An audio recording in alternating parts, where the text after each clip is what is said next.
all across America and around the world. This is Veterans Radio. This is Veterans Radio.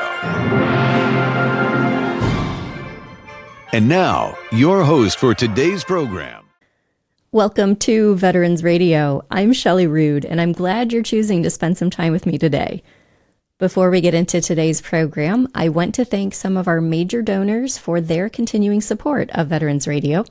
Legal Help for Veterans, specializing in veterans' disability claims. Call them at 1-800-693-4800 or visit legalhelpforveterans.com. Also, my friends at the National Veterans Business Development Council, better known as the NVBDC, the nation's leading third-party authority for certification of veteran-owned businesses. Visit nvbdc.org or call 888-237-8433. And the Charles S. Kettles Vietnam Veterans of America, Chapter 310 of Ann Arbor, Michigan. And if you would like to support Veterans Radio, visit veteransradio.org and click the donate button. Well, hey friend, it's a beautiful day over here in Detroit, Michigan. It is spring. It's a little bit chilly. We have a freeze watch this evening, but nonetheless, I got some echinacea planted and I'm hoping that they hold out over tonight's freeze. I'll let you know how that goes next week. Shelly Rood here, former captain in the United States Army Reserves. And today on Veterans Radio, we've got Adam Castillo in the studio. He's a Marine who spent 12 years overseas building a security company in Myanmar. What you need to know is that his story starts with rejection, the kind that makes you want to leave the country. And his story ends with him figuring out what it takes to come home rebuilt. Corporate America hung the banners. They had beautiful slogans on them like hiring heroes and we serve you now.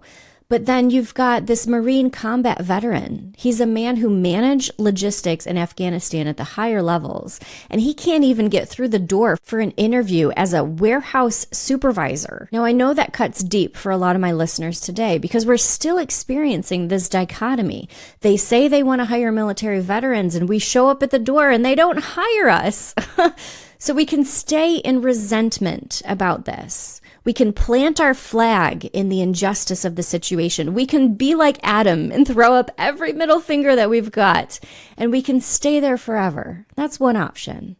Or, my ambitious friend, you can channel it. Eventually, that's what Adam learned to do. You can let that anger pressurize into something that moves and use it as fuel for the kind of building that nobody can take away from you. That is Adam's option.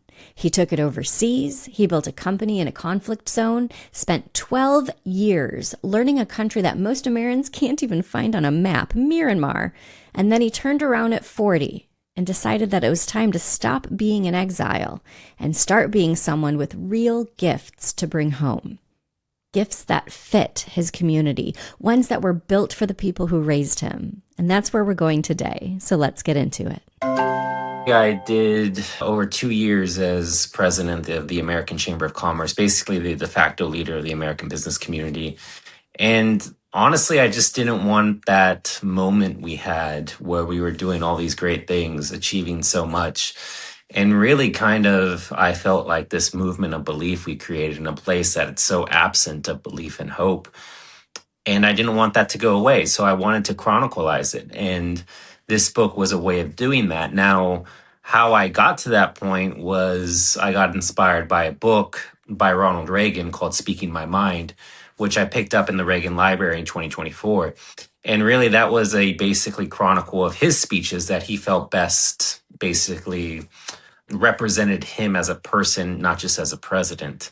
And basically how the book went is that he would do an intro of the speeches, tell some jokes, very Reagan-esque, and then the transcript will go right after that. So I basically thought, what if I did that for my book and for my speeches? And it started off as that, but then it essentially evolved into something entirely else because when I was thinking about my speeches, most people don't know what an AmCham or an American Chamber is. So I really had to tell what that was in kind of a prologue, but also what is this country and how did I get there? This is not a place where most Americans know. And it's also a place where people are wondering, how did you end up there after basically leaving the Marine Corps and getting home from Afghanistan? So that's how essentially the book's structured, from this almost theatrical like structure where, okay, there's 12 speeches and 12 chapters. But before that, there's a prologue. And after that, there's an epilogue. And in between that, there's interlude chapters. And really, that's my way of taking the reader out of the speeches. Okay, and let's have this little visit to the concession stand, but actually you're just refreshing your mind on something else. It And is. that's how the book came. It's fabulous to be able to go through and be entertained every step of the way. And you do such a great job of putting somebody in the moment so that we feel like we're right there with you as that speech is being heard. There's such a depth to you, Adam, that I am so deeply reverent about, because I feel like so much of that American dream and taking serious some of the freedoms that we have in America, as compared to other countries, we just don't even think about it. Or we're so comfortable with our Candy Crush on our phones and our TVs that we're not even able to think about what life is like for so many others. Yeah. Now, you are American. You're an American veteran. You served in the United States Marines. Would you like to tell us that story about why the heck you're not living in America right now? Yeah, so I was in the Marine Corps Reserves after I came home from Afghanistan. Long story short, I was basically this transitioning veteran around, was it 2012, 2013 timeframe? Yeah, That was a the bad Obama time. administration, right? Yeah, the sequestering, the massive cuts we made to the military at that time. So there was just massive exit of veterans at that time. And although while there was a lot of corporate fanfare of veterans in terms of hire heroes, I felt that a lot of that was a lot of PR. And I fell into the same sort of situation a lot of veterans did, where we just couldn't find jobs. Like, for instance, I was a supply officer, logistics officer in the Marine Corps. I did this in a combat environment as well in Afghanistan. And I was basically not even getting final interviews for some, warehouse supervisor position. I mean, that is something I managed among maybe 50 plus other things when I was in the Marine Corps. And it was And just I want to hold that because there's veterans right now that are living that out. Yeah. What does that feel like when you know that you are highly capable, highly trained, you can do the job better than anybody that's doing it right now, and they're still not even giving you a chance? It feels awful. It feels like you lose your purpose. It feels like you lose your entire identity. And that, unfortunately, is a very dangerous time for most veterans, especially newly minted veterans just getting out of service, because you're all of a sudden basically voided of this strength you had as a leader. And that quickly can turn into depression, or anger, or both. For me, it turned into anger. And unfortunately, for a lot of veterans, though, it does turn into depression. And that's where we see the addiction, the one or two bad decisions to alcohol, pills, living on the street. It just becomes a chain and reaction of bad events. And it all starts right then and there when you get out and you're dealing with not just initial rejection, but rejection over months, over a year, over years. And for me, I just, as a person, just could not let this sit in my mouth without fighting back and getting really angry. And while I would say, honestly, that was not healthy, that anger really helped me take the sort of risk that I took and basically move back overseas, where I had studied abroad in my fourth year of college. And that led me to this journey to Myanmar. And Myanmar is a journey in itself and its own sort of tragedy amongst tragedies. But a lot of that anger I was able to harness into building my company, taking risks, and just living off of nothing. And a lot of the things that I learned in the Marine Corps. But again, it was a slippery slope for me as well. I think, you talk to a lot of my family members, you talk to even some of my friends that knew me at that time. There was something dark about me at that time when I was dealing with all this rejection, and it was not a happy place for me. It's really hard, isn't it, when you're like looking at the pamphlet that's like, we love veterans, hire our heroes, and I don't mean to step on any trademark toes there, but it is so hard when you are that capable individual and you're like, I need to pay my bills. Will somebody just hire me, please? And it's not happening. And that anger that you felt It's not weird to think of an angry Marine, right? Let's just say that. But this is a whole nother level of layer. I mean, this is Yeah, anger that festers and goes deep. And it's not just being angry in the checkout line. I mean, this is like days and days and months of a deep seated resentment mm, that builds. And your book does such a great job of capturing your resentment towards the presidential administration, yeah, the industries that are the American industries that are saying one thing, but yet, you feel like they're not living up to their promises. exactly. And yeah, that's ultimately where I think my sense of betrayal and anger came. I'm a former Democrat, and I basically, took a call service because of President Obama. And he became a symbol of betrayal to me. And not just him, but the entire institutions that are around our government. And that took a long time for me to get over that. That's one of the many reasons I never filled out a VA claim. I didn't even create a VA account until last year. Until And last year, Adam. yeah, and I just got my claim approved finally. So I'm 80% disabled now, and I got my veteran disability now. But my whole standpoint was I just couldn't let go of that feeling of betrayal and anger. And all it took was after a decade plus, another fellow veteran, who I met in Bangkok, us having drinks and just basically him telling me, brother, it's time to let go of this. Go get what you're owed. You're owed this. And that just turned into basically an all-nighter of me signing up for a VA account. Why it took an all-nighter, I have no idea. But in this huge process, and on my book tour, while I was doing my book tour, I jumped into these, the medical and psychological, or the physical and psychological exams you have to do for your claim.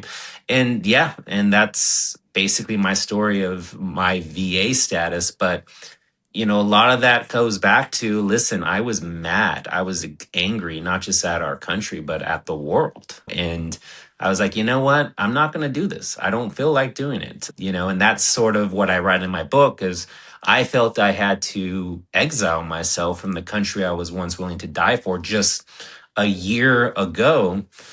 And that's where the story kind of begins in Myanmar. Yeah, so let's get into Myanmar. I've learned more about it now than I've ever known in my life, which is fascinating. I'm military intel, former military intel, but Okay. my field of studies has been Korea, South Korea, North Korea.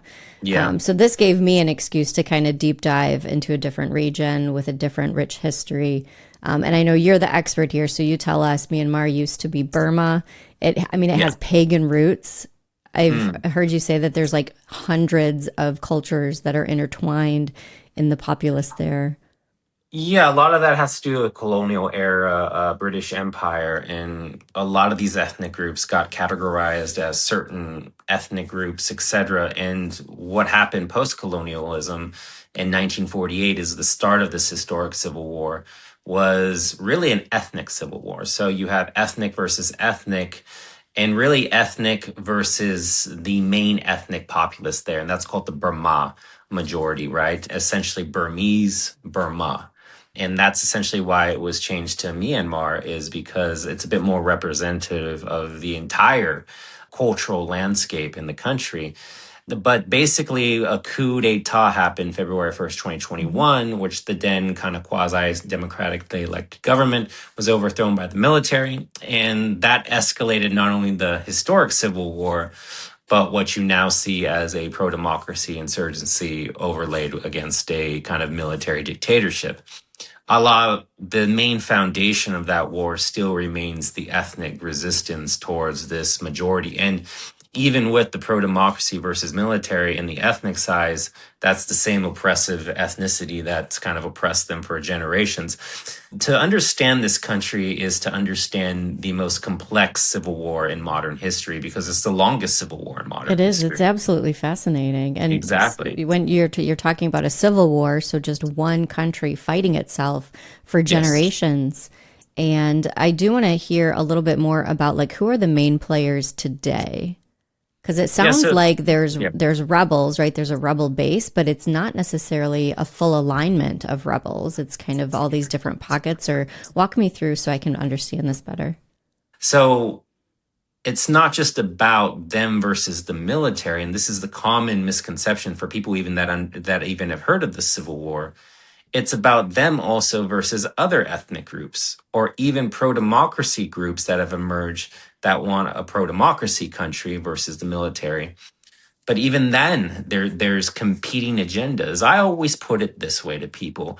Myanmar is a country of scores, and everybody has a score to settle, right? And the problem is every time one enemy is basically weakened or a certain group is fractured, they fracture into many groups, or these larger ethnic groups may splinter off because of certain circumstances, etc., greed, wealth opportunities. But that adds another layer of complexity to an already very complex civil war. And again, I was in Afghanistan. I understand a lot of conflict environments, but Myanmar is in its own other world. And this is why much of the world, especially foreign governments, especially the United States, and even to a degree Beijing, kind of look at it, it's just like, this country is so complex. There's only so much we can do here. You know, China's deeply involved politically and now militarily, economically especially. But even then, it seems like what I see from Beijing is more or less, you know what, we care about this and this and this part of the country. The rest of it, military, that's your problem, right? And that's the complexity. And unfortunately, as beautiful as this country is, as beautiful as the people are, as much as I love them, at some point they need to get out of their own way if they're ever going to find peace. And having all these different agendas and scores to settle ultimately is always going to progress that, whether China's there, whether America's there, whether other countries are influencing externally. Unfortunately, these people will fight each other over these small agendas and egos and scores forever. Oh my gosh. And I just want to underscore, this is from the mouth of a United States Marine. Exactly. There is a point in conflict where if you ever want to reach something beyond, right, just the win and have that layer of peace, you've got to be able to lay down arms at some point. Precisely. And at some point it goes beyond the battlefield. It goes beyond, tactics and strategy. At the end of the day, it's like, how long can you keep this going? For us in the global war on terror, I have my own opinions about that. But at the end of the day, this is not something we can win. We can't change the mindset of a people that don't believe that they should have our way of government or another person's way of government. Ultimately, how long do you want to keep fighting and keep losing lives? And who's going to basically be the victims of these wars, right? Young men and innocents, women and children. And that's exactly what the case is. So in the book, where there's probably some controversy, especially amongst, the progressive activist circles in Washington, D.C. and the quote unquote pro-democracy circles, is I've made calls for peace, even for groups like the pro-democracy movement, to really engage the military on some sort of ceasefire, just talk to each other. And right now, there's not even that. And even with certain ethnic groups, there's not even that right now. But at some point, what I will say is you have to come to the table, or else this is going to keep going on and on and on. And in 2 years, we will be at the 80th anniversary of this civil war. 80 years this has been going on. And who has suffered? The people that are innocents, the 90+% of the populace that are non-armed actors engaged in this war, right? So at some point, it can't be about, I need reparations for these airstrikes that were, 2 decades ago, or et cetera, et cetera, et cetera. At some point, you have to let go of these grievances so for the whole populace can move on. Oh my gosh, there's so many layers. As soon as you said that, I thought like, oh my gosh, it's enough to even think about how to move forward collectively, but then how to try to make amends for grievances of past, like that. Oh, we're never going to win. You're right. We're always going to be in the battle. So Adam, How long have you been, when did you first go to Myanmar? So I started going there at the tail end of 2013. I was still living in Bangkok at that point, going back and forth to San Diego to finish my reserve duty.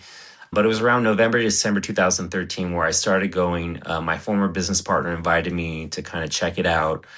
And there we started planning the security business. And I started doing like the first training class, et cetera, putting together the training program because I'm a Marine, right? And I was like a Marine Corps martial arts instructor. I did a lot of training for my Marines. So I always felt it always starts with training. So that was the first thing I wanted to do, right?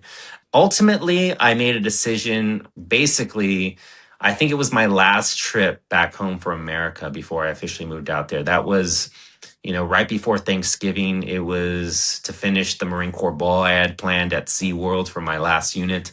And then I was done, right? And I made a decision right there. Okay, I'm going to go and give this a shot because this is an opportunity I have and I can make the most of it. I can build a company in my image of everything I ever wanted the Marine Corps to be, but no politics, none of this stuff. I do it the way I want to do it. Who did you leave in the United States?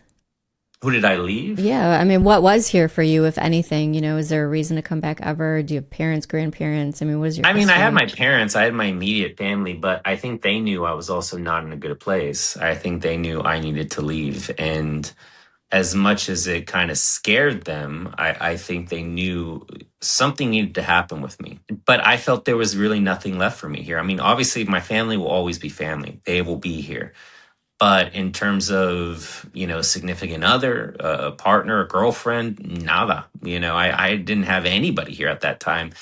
Because at the end, I mean, when you're in that emotional state, are you really a fit person for a relationship? Yeah, no, that's when we should not be dating. For my vets that are out there and they know that they're battling, please just do not pursue a relationship right now. It's not going to go well.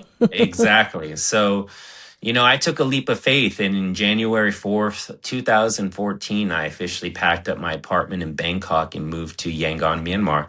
And I've been there basically ever since. Although there's an update to that.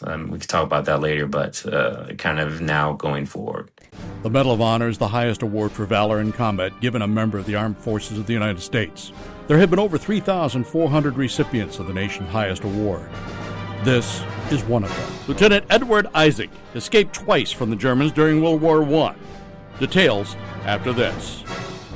If you have a VA claim denied by the Board of Veterans' Appeals, contact Legal Help for Veterans at 1-800-693-4800. They're experts in handling cases before the U.S. Court of Appeals for Veterans Claims. Their number again, 1-800-693-4800. Isaac was captured and held as a prisoner on board the German submarine U-90, where the USS President Lincoln was attacked and sunk. Upon the return of the submarine to Germany, he was confined in a prison camp.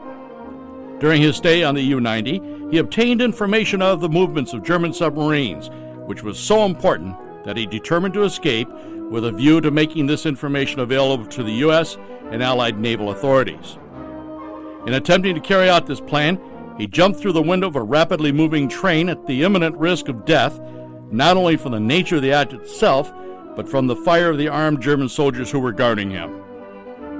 Having been recaptured and reconfined, Lieutenant Isaac made a second successful attempt to escape, breaking his way through barbed wire fences and deliberately drawing the fire of the armed guards in the hope of permitting others to escape during the confusion. He made his way through the mountains of southwestern Germany, having only raw vegetables for food, and at the end, swam the Rhine River during the night in the immediate vicinity of German sentries to reach Allied forces. The Medal of Honor series is a production of Veterans Radio. Military veterans touch everyone's life. I'm guessing right now you're thinking of a veteran, a close friend, relative. Maybe it's you. Even the toughest of us sometimes need help, but don't know where to turn for support. You don't need special training to help a veteran in your life. We can all help someone going through a difficult time. Learn how you can be there for veterans. Visit veteranscrisisline.net. Veteranscrisisline.net. A message from the U.S. Department of Veterans Affairs.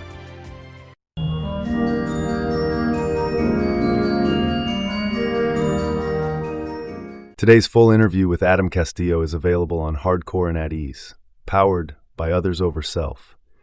That's Hardcore and At Ease. Find it wherever you listen to podcasts. Welcome back to Veterans Radio. I'm host Shelly Rood, here with Adam Castillo, and he's about to reveal a harsh truth if you've ever held on to anger because letting go of it feels like losing. He held on to it for over 10 years. Now, in his words, here's what changed. And so what was Adam's entrepreneurial journey during the good years? I know you got there, you started a security company, you built it up. Yeah. I mean, it sounds like you've had thousands under your employ for years now. You've really built something incredible over there. At the end of the day, when we were at our biggest throughout the years, I've employed tens of thousands of local national workers. And if you look at the supply chain in terms of the other companies and the communities that we've supported, that's over 100,000 people that really have basically seen some value for the company I created. And yeah, that took a lot of work. Between 2014 to 2016, I worked every single day till I pretty much, when I got up till I slept, right? I was working, right? I didn't have much as a social life. I didn't have much of a sort of community of friends or et cetera. People knew me as just this very serious Marine that really, if you want security and you want something that's really kind of boutique and he's going to get something done for you, you go to Adam, but you're going to have to deal with his craziness, right? Because he's not professional, right? Well, He'll tell you you're that's wrong to part your of the face. journey too, right? Yeah. I mean, that's absolutely part of the journey, because you go from this like angry being, right, that just kind of has to puke out life. And then you find purpose again, and you're all in, and you can afford to be all in because you don't have a wife and you don't have kids and whatever. So Yeah. like, what is wrong with that? What's wrong with being all in for a period of time? But you can't stay Precisely. there either, right? Like, I mean, in my world, we call that going over the edge. So you go a little bit too far over the edge there. Yeah. Yeah. I mean, at one point in time, I really thought I was going to marry a certain girl, but unfortunately that didn't work out. And really, that happened around 2016 or the end of 2016. And really, I think it took me a couple of years to get over that. And that was probably my time period between 2016 to 2018 that I was kind of in this, well, I kind of don't like this country anymore.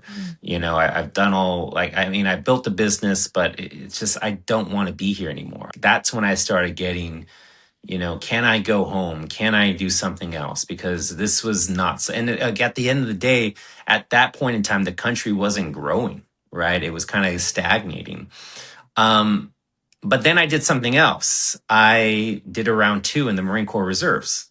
So around 2018, I got hit up by a prior service recruiter, and I signed up to basically drill out of the IMA debt, which is basically where you cannot drill basically every month and 2 weeks a year, right? You just do it all overseas or somewhere else. And really, I did that out of 3 Meth in Okinawa, Japan. And I was basically supporting a lot of the exercises in Korea as basically the foredesk on the general staff. So the current commandant of the Marine Corps, he was the CG, the commanding general of 3 Meth at that time. So I briefed him in the mornings because I usually was on the night shift, right? But yeah, so that was kind of, I did that really up until COVID, because I was supposed to do my last exercise in Korea, I think February 2020, and it got canceled because of the pandemic. And then it came like, well, actually, because you were in the IIR, the Inactive Ready Reserve, you actually still have time in service. So you're actually becoming a major now. So now you need to go to promotion board. By the way, you haven't done all these professional military education courses, PME, for your company grade officer. And then you're going to have to do one for your field grade officer. So that's like 3+ years of online education. And I was like, you know what, guys, I think I'm done, and I basically signed my honorable discharge papers and resigned my commission November 2020. And then at that time in my life, I felt that I was going to do other things. Okay, I have my business here in Myanmar. It's a security company, because the security was kind of resembling more of Thailand, Singapore, more mall cop security. We were branching out into other things like facilities, et cetera. I thought I was going to do other businesses at that point and go the full entrepreneur route. But then February 1st, 2021 hit. And that brought me back into this now very sort of high-end security, paramilitary type security, consulting, risk assessments, intelligence. And that's what you love, right? There's something in there that is oh, it's so cool. What I would say about this is I'm good at it, but I think I'm done. People will say, like, why don't you do this in other countries in terms of what I've been able to build, especially since the coup and since the escalation of the war? We've really expanded in terms of basically, the only thing we can't do at this point is cybersecurity, right? But everything else from a security standpoint, we can deliver for our client, like right now. But I don't want to do this in another country, because in Myanmar, I've been I've written over 3.5 million words, Shelly, about the conflict, not just from a security standpoint, but the conflict, the groups, the economy behind everything, the political updates.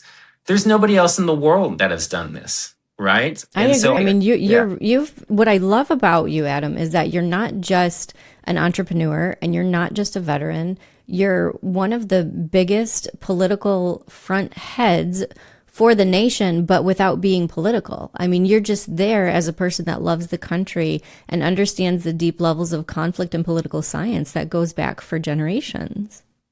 Precisely. And I'm not going to have that in another market. Like if I go to start a security company, like in the Middle East or something, right? This is not what I want to do. And I'm not also one of these people that feel, understanding conflict and also the security or the impact on the security environment is a very hard thing to understand. And I don't really I don't want to be a carpetbagger where I'm like, oh, I'm a conflict expert, but then I'm going to go into another country where they have their own complexities, maybe not as complex as Myanmar, but it says, okay, I'm here, I'm the expert now, pay me.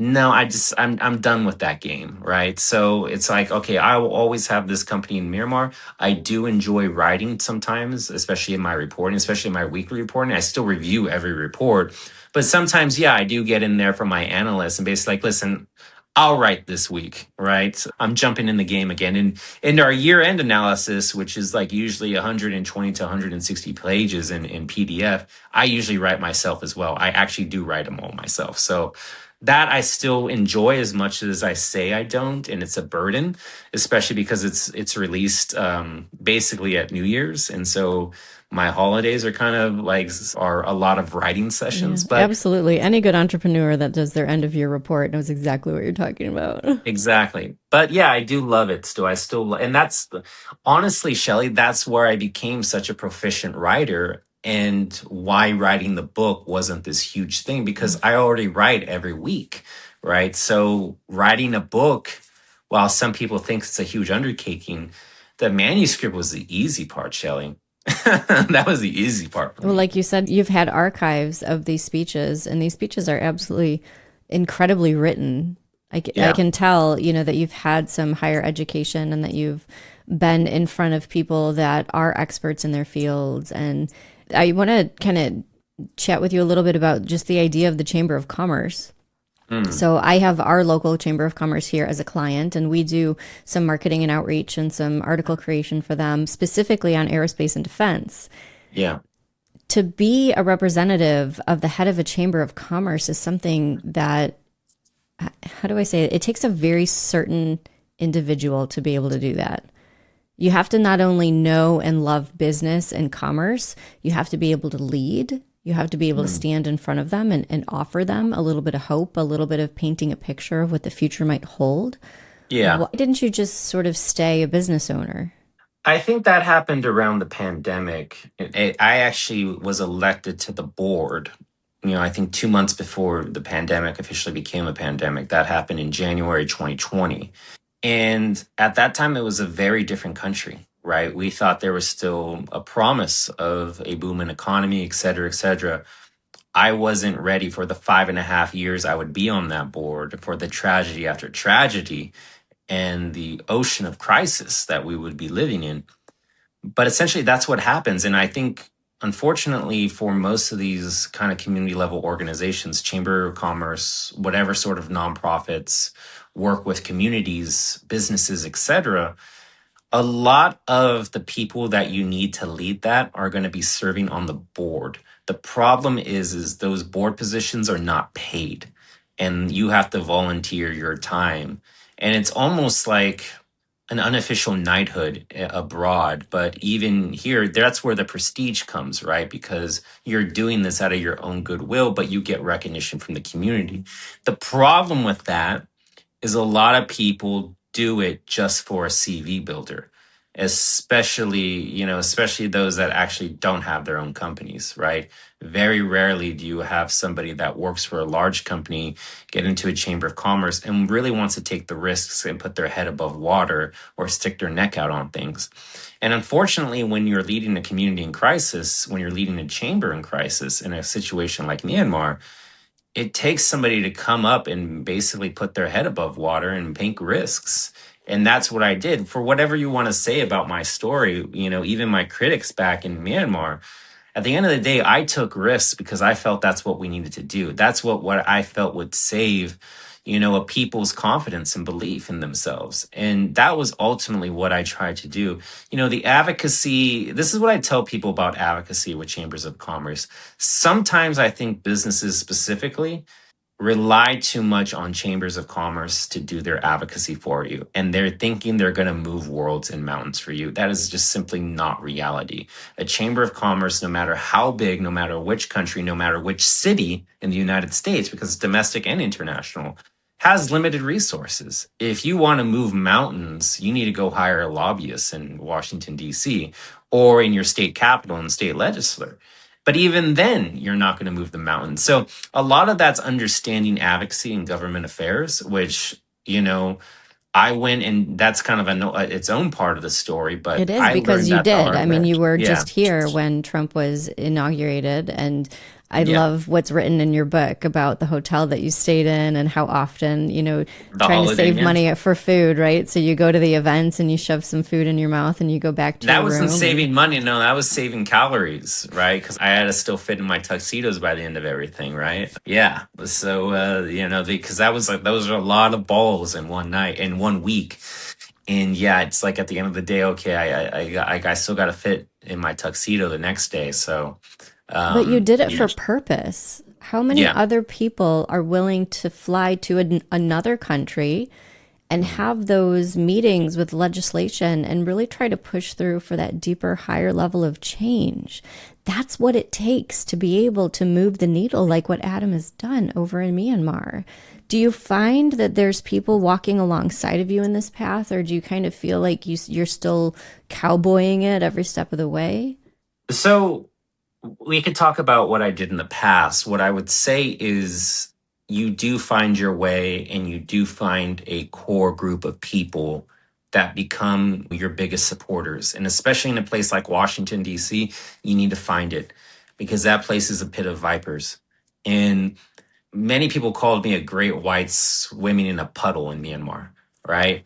Well, when you go to Washington, D.C., it's not that you're a great white. It's not that you're not a great white anymore. It's that there's other great whites there. And every turn you look, there's a snake in your face, trying to get something from you. But that's DC. That's the capital. It's always going to be that way, right?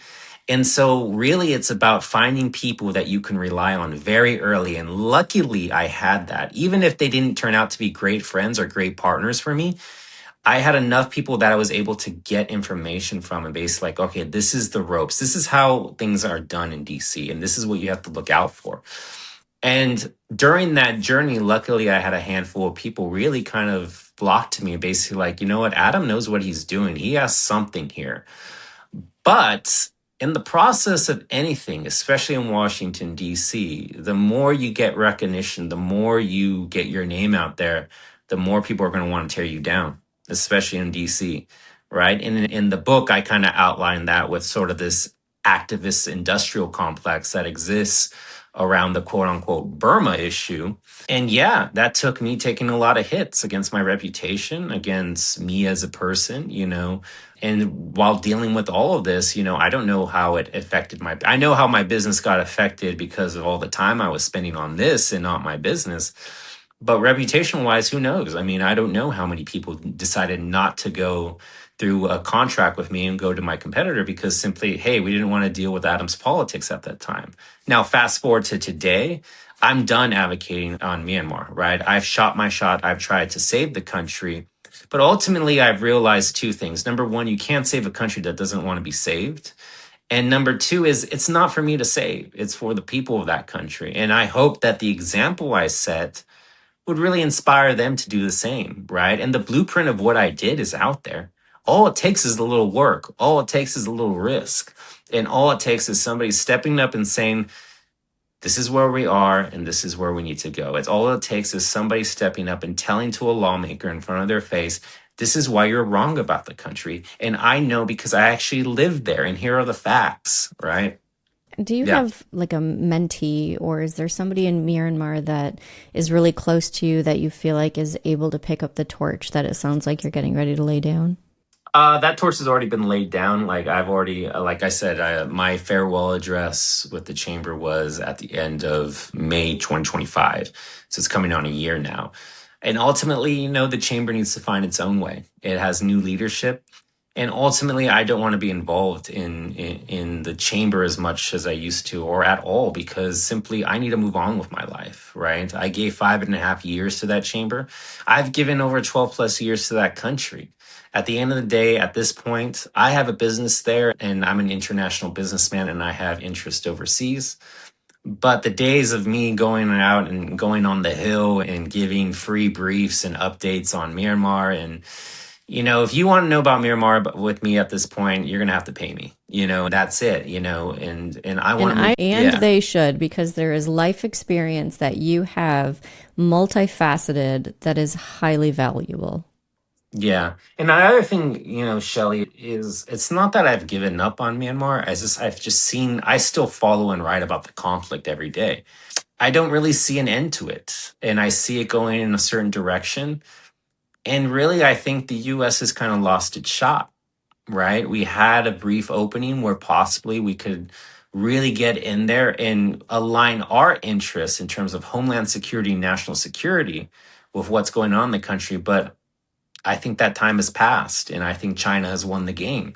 And ultimately, I think at this point in my life, I want to focus on the people that actually are my people back here in California.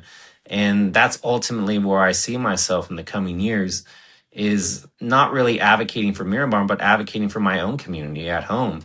And yeah, Myanmar will always be a part of me. I still have my business there. I still love my people there in terms of the community I've created around my business. But the cause of Myanmar is no longer mine to carry. How does it feel to say that?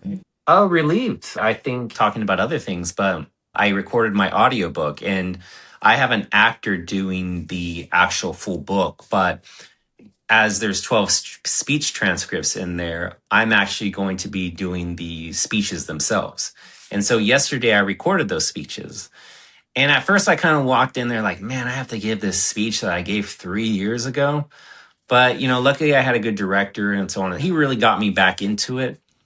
But I would say, some of those speeches, especially like the awakening speech, I really was going into it. And, even the director was getting pumped up in the room. I was just like, okay. I was getting pumped up reading through it. I was on a flight from Florida back to Detroit. Yeah. So I really enjoyed giving that speech again, even if it was just in front of a microphone in a room alone. But as I was driving back from Burbank to Hollywood, where I was staying, I just felt a great measure of relief. Like, it just felt like this chapter is finally closed. Like, I will never have to write about this again. I will never have to do this. But for that brief moment, I got to relive those moments. And that really meant a lot to me. But the sense of closure I have felt driving back to Hollywood from Burbank was just something I really can't describe. But it felt amazing. It felt like now I'm ready to do the next chapter of my life, or the next act, as I say in my book, right? Yeah. And if not, just kind of end on that, I got to shoot my shot, right, Shelly, for a next act. And if I don't get it, well, then I guess I go back and live in Asia the rest of my life. And that sounds like a good life still. Well, how old are you now? I just published. All right. So you're younger than me. I'm sitting at 42 over here. What do you see on the horizon for you? So you're back in the United States? You're back in California? Yeah, I think I'm back in California. I think, I'll be here more this year. I'm not going to be in DC. I think from a Washington, DC standpoint, I've gone as high as I can in my current state. If I come back there, it's going to be something else, or in a different career. So I do see myself coming back to the U.S. more regularly, but it's going to be home in California instead of Washington, D.C. and just visiting California. And really what I am picturing in the next couple of years is, I think in the past, I have visited California with my home and work being in Myanmar. I think what will be the reality in the next coming year is my home will be here and my work trips will be back to Myanmar. Obviously, I still have to go back overseas, but I still want my base to basically be California.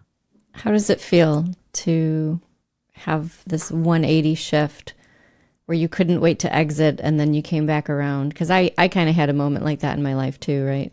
Kind of, you don't run away, but you got to get out of here.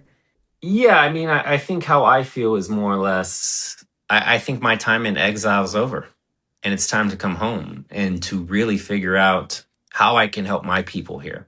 The people that actually are my people, the people that actually raised me, saw my first communion, saw me play under the Friday night lights. These are the people that matter the most. And I'm not coming home empty-handed anymore. I'm coming home rebuilt and I have gifts, a lot of gifts to share them. And I honestly feel that that's my future as opposed to being abroad and having no connection, being an expatriate, being a foreign national worker. That doesn't really have much appeal to me from a purpose standpoint. I do want to still have a family as well, but I don't want my family to be raised in Asia, my children, right? I've seen that lifestyle. Hey, there's nothing wrong with it for other foreign nationals, for other Westerners, Americans. You want your kids to go to international school and being part of all that? Fine. I don't want that for my children. I want them to be raised in America. I want them to go to public school. I want them to be part of the school system just as I did. I want them to play soccer. I want them to play public or football. I want the same things that I had when I was younger. Is there a certain area of California that you really want to dig your heels into? Riverside, California, where I'm from, right? So desert communities that I feel the power of this state is in the desert inland communities that are too often forgotten about by the coastal cities that think they run our state. But ultimately, I think the desert communities are going to have something to say about that in the future. Yeah. Well, Adam, there's a section in your book that I wanted to make sure to capture you on camera with, because I do a lot of work with women in business, women business owners, and you intentionally have a section in here about celebrating International Women's Day and how you approached it the first time versus the second time around and the inclusion of men in these types of celebrations. Is there something that you kind of can verbalize for us or give us an overview on just your thoughts and reasonings? Yeah, I think from a sense of Women's Day and just this whole notion of inclusion and equity, where I've basically learned in terms of my own kind of involvement in promoting women's health in Myanmar, especially, that was a cause that was completely personal to me. But getting back to that soon, I've learned that basically, if you want to basically promote a gender or a race or ethnicity, it's not about putting down others to promote that minority. It's about bringing everybody together around the campfire and promoting each other and just highlighting, in this case, women for the day and how strong women leaders are a big part of this community. And really, I attribute that to Asian culture. I think from Asian culture standpoint, and Myanmar especially, the women expect to see their men there supporting them. And likewise, they're always there supporting their men. I do think there's more hostility in America and the West where it becomes, it's a Women's Day event and it's only for women. And that comes from the women promotion side as much as it comes from the men not wanting to be there. But what I tried to change is more or less, and I had the help of many of the strong women in my community, is basically saying this is an event for everybody. This is a big American business community event. Let's make it big. And we're just going to highlight our women leaders, right? But another thing during those events we were planning is women wanted to see men on the panels and how they empower women in their organizations. And so we went from basically one event that was totally women, 90+% totally women, to now it being more like 60-40 in favor of women. And not just women-dominated panels, but we actually had a male CEO up there. And it just became more of a community event as opposed to just a women event.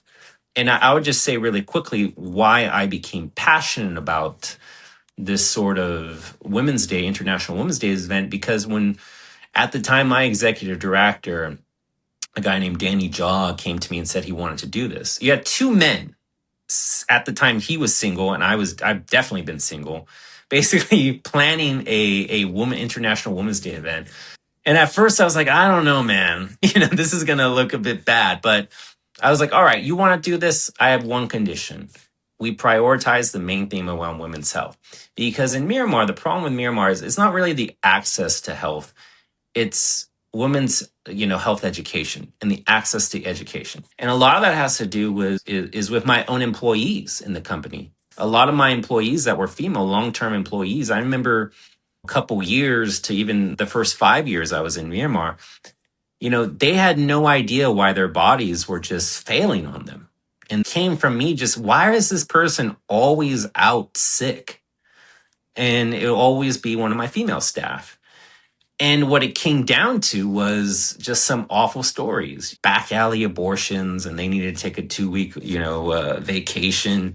Them never having, most of my female staff, when I first came to the country, they had no idea what a pap smear was, And I remember one time having to fly them out to Bangkok and basically saying, hey, here's basically your OB-GYN, go there. I'm going to go down and take care of some other things. I'll meet you in an hour. Right. And that's where it all came, is just kind of like, I don't feel that a woman should be barred the right of knowledge of somebody's health. And that's something I've always been about, right? I want to know more about my health. So when I saw women were in this very vulnerable position in Myanmar, I wanted to change that. And so that became why I became this sort of champion of women's health in Myanmar, which is a very odd thing, but yeah, I became it. Well, it's the perspective that a woman is a human and women's health is human health. And we take that to the highest level. It's the same thing with veterans, right? A woman veteran is a veteran, and veteran care is veteran care. And I so deeply appreciate that perspective. As we wrap up here, any final words that you have for our listeners? I know I have one question I do want you to answer. You're so hardcore in 1,000 different ways, from your security background to how much you've been able to advocate and stand as a leader in an international culture setting. I want to know, how do you stay at ease? How do you take that anger that you've had for so many years and be able to manage it and not allow it to rule you? I think that's been a long process. I think it's been a long process to figure out how to let go of certain things, and also how to not let your anger of the past consume you. And I think my VA story is a perfect example of that. Me not wanting to put in a VA claim for over 10 years. That was a lot of me just not letting go of this old chip on my shoulder, this old bottled up anger I had against the service, of how I exited. But ultimately, I think what I've been able to achieve, a lot of it through faith, and a lot of it through what I've done to find my way back to faith, is really achieve a clarity of purpose and a clarity of mind. I know exactly what I need to do in my life. And any anger or aggression I have, it needs to be focused on that. At the end of the day, who cares? Who cares about what goes on, in your own community, with people trying to tear you down because they're jealous or because they don't like the way you're doing things? None of that matters. None of that matters in the long term of the people that actually rely on you, the people that love you. And so I've learned to basically let go of these sort of personal vendettas, personal feelings, taking everything so personally. Yeah, if somebody's coming after you from a business standpoint, from a reputational standpoint, deal with it. But don't make it personal. It's a business decision now. And that's what I've learned how to deal with in terms of my own emotions. I'm not going to bottle, but I'm going to focus that rage into really getting things done for the people I love now. And that's what my journey home and the Exiled Son Return is about, right? And hopefully there's a book on that one day. The Exiled Son Return. Now, you mentioned faith. Can I ask you, what is your faith? I'm Catholic. You're a Catholic. All right. Well, I'm not Catholic, but I am Christian. I was raised Catholic. But I just want to say welcome home to you. It's good to have you back in our community. Thank you, Shelly, and thank you for this opportunity. This has been a pleasure. Adam said it driving back from a recording studio in Burbank. Imagine the windows down, the chapter finally closed for him after more than a decade. He called it relief, like something that had been stuck had finally let go. He said, "I'm not coming home empty-handed anymore. I'm coming home rebuilt, and I have gifts." Adam watched corporate America hang those banners and then hand him something that wasn't actually meant for him. He knows what that feels like, and maybe you do too. And he is not about to do that to his own people. He's not pulling into Riverside, California with a polished package designed around somebody else's image of what that community needs. He knows his people. He grew up there under those Friday night lights. He is one of them. And what he's bringing back, the operational knowledge, the conflict expertise, his hard-won clarity of a man who bet everything on himself in a war zone and won. That fits Riverside. Adam Castillo was built in the field, and his experience belongs to the community. Here's what I want you to sit with. Adam's story could have looked very different. He could have filed his VA claim the day he got out. He could have picked up a part-time job, kept his head down, and built a quiet, humble life on that. That is a legitimate life, and nobody would have blamed him. But he chose to go big. And going big, you know this, my ambitious friend. Going big means big emotions, big risks, and yes, big rewards. It also means sometimes you have to travel far enough and long enough to finally circle back to where you started. That's my story too. Adam went to the other side of the world to find his way back home to Riverside, California. That's not a detour, that's the journey. Adam Castillo's book is Finding Our Voice, a story of leadership in crisis and the American spirit abroad. Grab your copy with the link in the show notes. Now, your version of the American spirit may look nothing like what happened in Myanmar. The terrain is different for all of us. But if you have spent years in conditions that nobody designed for you, building solutions that nobody even asked for, you've been carrying weight that never showed up in any report. And you have inventory. The question is whether you're going to call it a loss or bring it home and put it to work.